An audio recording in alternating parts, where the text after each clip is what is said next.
जमिति सिंहर गोटे गर्जन जंगल को थराइबा ପାଇଁ समर्थ सेमिति अनुभव महांती गोटे एक्शन फिल्म ओडिया इंडस्ट्री को चलचंचल करने समर्थ। बहुत दिन व्यवधान पर अनुभव महांती पुणी थे एक्शन अवतार को फेरुंट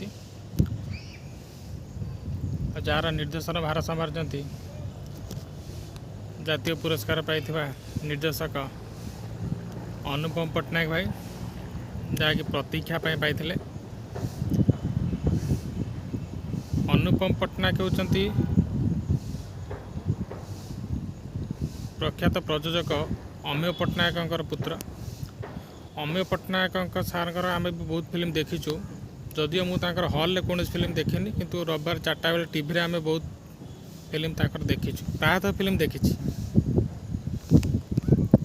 पुओ भल निर्देशक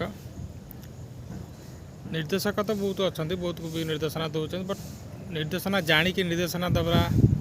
भाया बहुत कम लोक अच्छा ओडिया इंडस्ट्री रे भितर अनुपम पट्टनायक भाई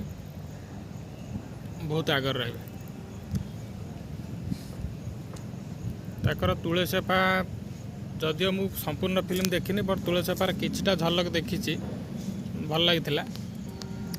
राति सरी सरी जाऊँ भी देखी ना यार तो हॉल रिलीज नाला प्रतीक्षा देखी त्रिकन्या बहुत दिन पर देखिली आरंभ देखी नी भल लगी दुईटा फिल्म जदियो से भाया फिल्म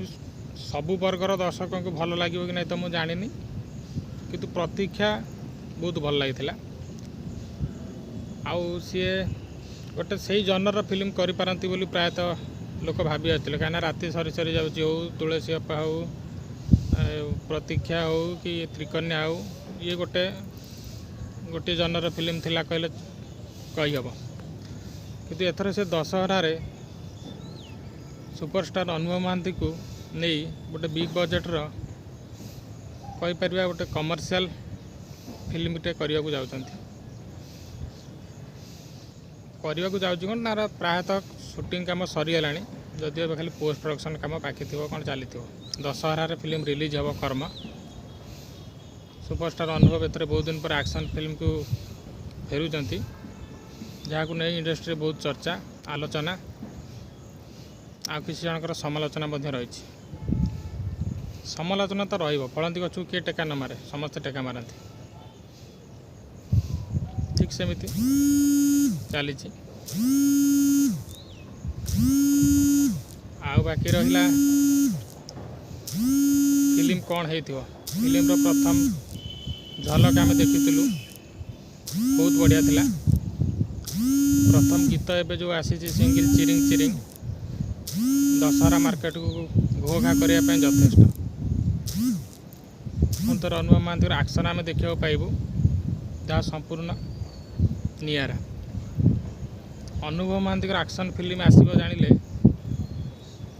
बहुत हीरो बहुत जानी शुणिकी फिल्म घुंचई दियंती किछि जन film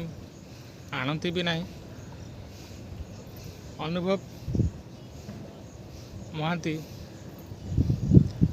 Odia industry action film बा एक्शन स्टारडम को लेकिन एक्शन हीरो हिसाब से ताकर जो स्टारडम हो बा स्क्रीन प्रेजेंस हो सी जो लेवल बेंचमार्क सेट करचंती ताकू काटिला भाया कहीं एमती मत के देखा ना एपर्यंत।